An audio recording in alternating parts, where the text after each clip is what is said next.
수업 시간입니다. 오늘은 네 번째 수업 시간인데요. 지난번에 세 번째 수업 시간에 고지도에 대해서 배워봤는데 많은 친구들이 조금은 익숙하지 않은 지도다 보니까 그 지도를 해석하고 그리고 이해하는데 조금 어려움이 있었던 것 같아요. 그래서 오늘은 그 지난 시간에 서양의 고지도 5개 내용을 한번 복습하고 동양의 고지도로 넘어가 보도록 하겠습니다. 자, 지난 시간에 배웠던 거 시대 순서로 다시 한번 정리를 할 거고요. 가장 오래된 것부터 진행해 볼게요. 여러분들이 아는 내용이 있으면 말을 하면서 이야기를 하면서 함께 정리해 주면 좋을 것 같습니다. 자, 그러면 첫 번째 지도부터 가겠습니다. 자, 제일 먼저 첫 번째 1번 지도. 이 지도는 바로 바빌로니아 지역에서 만들어진 지도인데요. 가장 중요한 내용이 바로 언제 만들어졌느냐 이거였습니다. 바로 기원전 몇 년경이었죠? 기원전 600년경이고요. 선생님이 시대가 중요한 이유는 세계에서 현존하는 지도 중에서 가장 오래된 지도기 때문입니다. 그래서 이 내용을 꼭 기억해 주셔야 됩니다. 이 지도의 가장 중요한 특징은 현존하는 지도 중에서 가장 오래되었다라는 겁니다. 이 바빌로니아 지역은 현재 따지면 어디라고 이야기했었죠?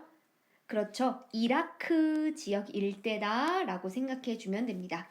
그래서 바빌로니아와 바빌로니아 주변에 있었던 6개 도시 국가의 위치를 나타낸 지도다. 자, 두 번째 지도 가겠습니다. 이 두 번째 지도는 그리스 로마 시대 때 만들어진 지도입니다. 이 지도는 프톨레마이오스 세계지도라는 건데요. 이 지도에는 굉장히 중요한 내용들이 담겨 있습니다. 당시 그리스인들이 지중해를 둘러싼 대륙들을 인식했는데요. 지중해 둘러싼 유럽, 그리고 아프리카, 그리고 아시아까지 그리스 로마 사람들이 대륙이 있었다라는 걸 인식했다라는 걸 아시면 됩니다. 그러면 어떤 대륙들은 포함되어 있지 않나요? 그쵸? 아메리카와 오세아니아 지역은 포함이 되어 있지 않아요. 당시 이 전 세계 일부 지역만 세계 전부다라고 인식을 했구나 라고 생각하시면 됩니다. 특히 이 지도의 중요한 점은 지금까지 고지도 중에 최초로 지구의 가로를 나타내는 선, 위도죠. 위도. 그 위도를 이은 선, 위선과 그리고 경도가 처음으로 사용된 지도다라는 걸 기억해 줘야 됩니다. 이렇게 위도와 경도가 사용되었기 때문에 과학적인 지도죠. 자, 그리고 이 지도의 특징 중에 하나는 크리스트교적인 세계관이 들어와 있다라는 겁니다. 자, 그럼 이 지도의 핵심으로 여러분들이 기억해야 될 건 반드시 지중해를 둘러싼 유럽, 아프리카, 그리고 서남아시아와 아시아까지 그 일부만 세계의 전부로 인식했다라는 것. 두 번째는 위도와 경도를 이용한 과학적인 지도다. 그리고 크리스트교 세계관이 묻혀 있고, 그리고 이 이후에 이 지도를 가지고 누가 항해를 했다 그랬죠? 그렇죠. 콜럼버스입니다. 콜럼버스가 신대륙을 발견하기 위해서 이 지도를 가지고 항해를 했거든요. 그래서 이 네 가지는 여러분들이 꼭 기억해 주세요. 자, 지금 우리가 얘기했던 이 지도의 이름은 그렇죠. 프톨레마이오스 세계지도입니다. 자, 이번에는 그리스 로마 시대 다음에 중세 시대로 가겠습니다. 중세 시대는 여러분들이 알다시피 종교적인 영향이 굉장히 많이 받았던 시기입니다. 그래서 세 번째는 중세 시대인데요. 이 중세는 당시 교회의 영향을 굉장히 많이 받았기 때문에 과학적이라든지 실용적인 지도의 제작은 어려웠고 크리스트교적인 어떤 종교적인 영향의 지도가 많이 나왔다라고 기억을 해주셔야 됩니다. 자, 세 번째 지도. 이 지도는 어떤 알파벳과 비슷하다 그랬죠? 그렇죠. T 그리고 지구 전체의 O입니다. 그래서 이 지도는 유럽의 TO 지도입니다. 자, 역시 이 지도도 종교적인 영향이 굉장히 강한데요. 어떤 종교냐? 바로 지구의 중심에 해당되는 곳에 뭐가 위치해 있죠? 지구의 중심. 뭐가 있다 그랬죠? 그렇죠. 바로 예루살렘입니다. 예루살렘. 예루살렘이 이 지도의 중심에 위치해 있고요. 그러다 보니까 어떤 세계관이 강하다? 그쵸? 크리스트교입니다. 크리스트교의 세계관이 굉장히 강하고 지구의 중심에는 예루살렘이 있다. 그리고 지구의 방향이 중요한데요. 우리가 기존에 생각하고 있었던 방향과는 좀 다릅니다. 이 티오 지도의 북쪽에 위치해 있는 대륙이 무엇이죠? 그쵸? 아시아입니다. 자, 그리고 이 아시아 밑에 쪽으로 봤을 때 왼쪽에 해당되는 대륙은 유럽이고요. 오른쪽에 해당되는 대륙은 아프리카죠.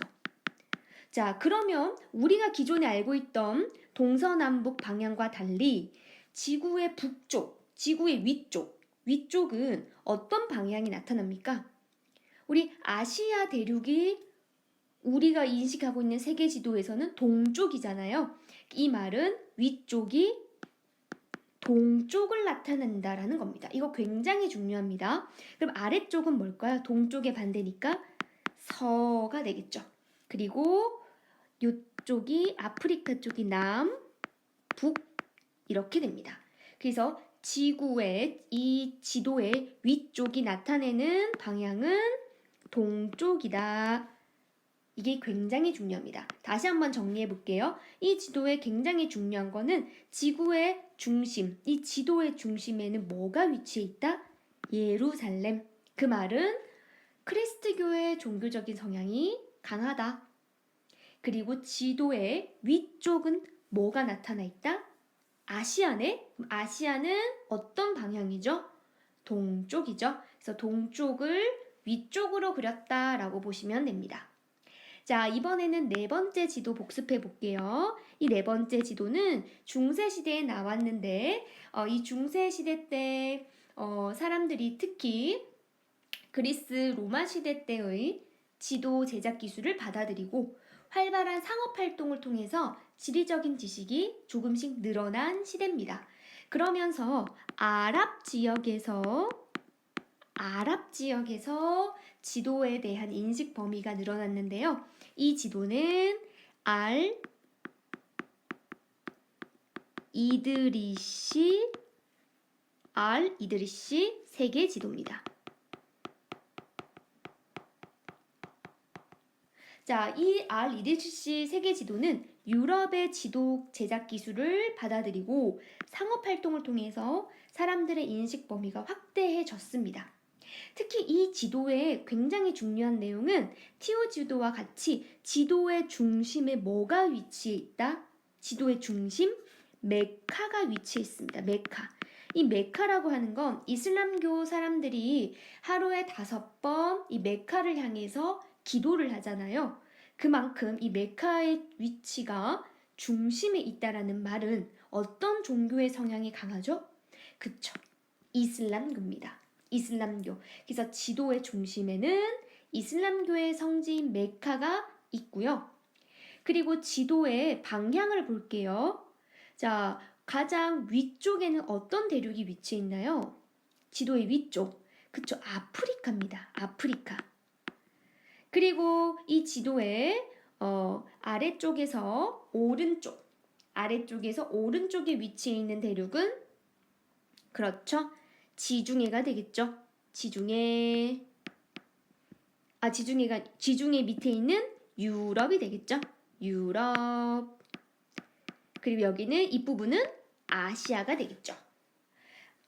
이 부분이라고 하면 좀 오해가 될 수 있겠네요. 이 부분이 아시아 이렇게 되겠죠.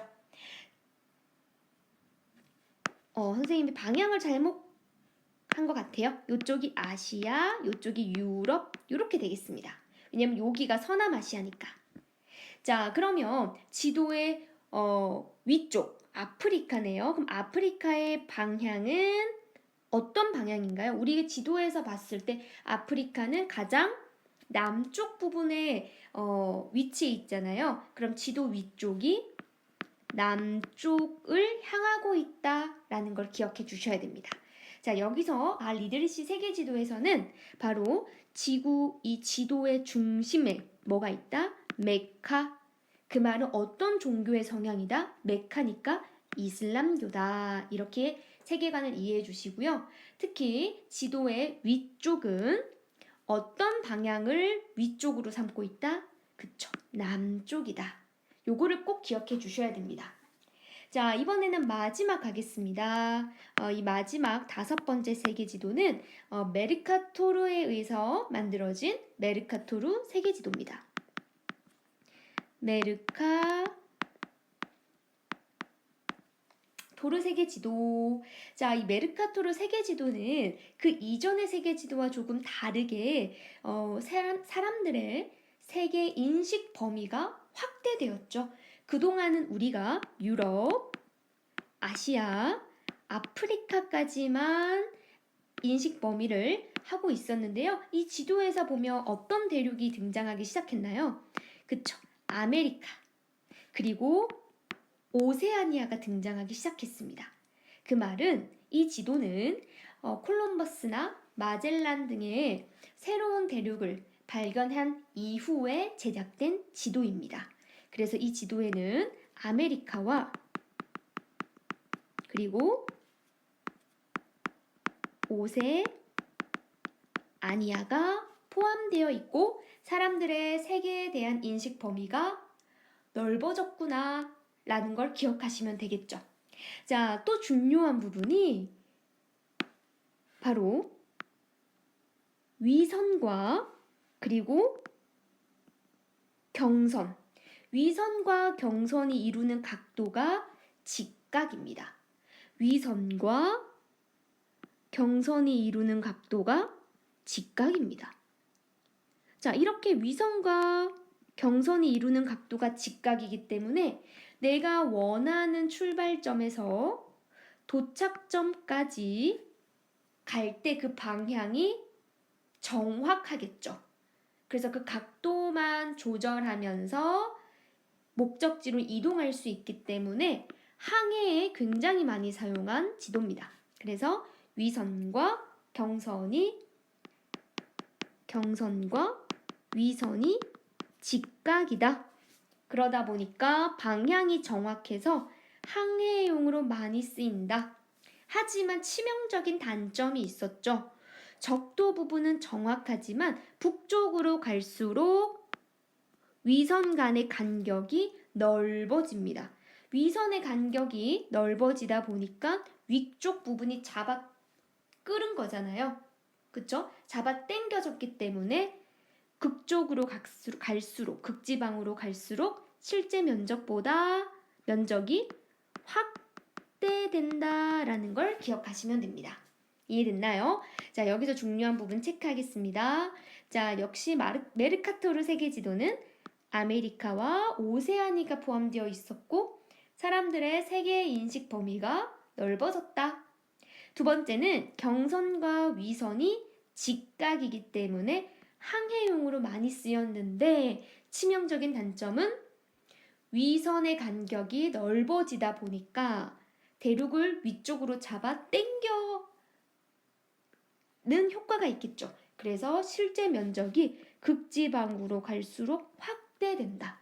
이 말은 주로 대부분의 극지방, 이 고위도 지방이 제국주의 국가들이 많았어요. 그래서 제국주의 이 사람들의 어떤 불평등 이런 것들이 반영된 지도다라는 단점이 있다 라고 기억해 주시면 됩니다. 자, 이렇게 5개의 서양의 고지도 정리해 봤고요. 이번에는 동양에서는 어떤 지도들이 대표적으로 있는지 공부해 보도록 하겠습니다. 자, 2번째 강의를 시청해 주세요.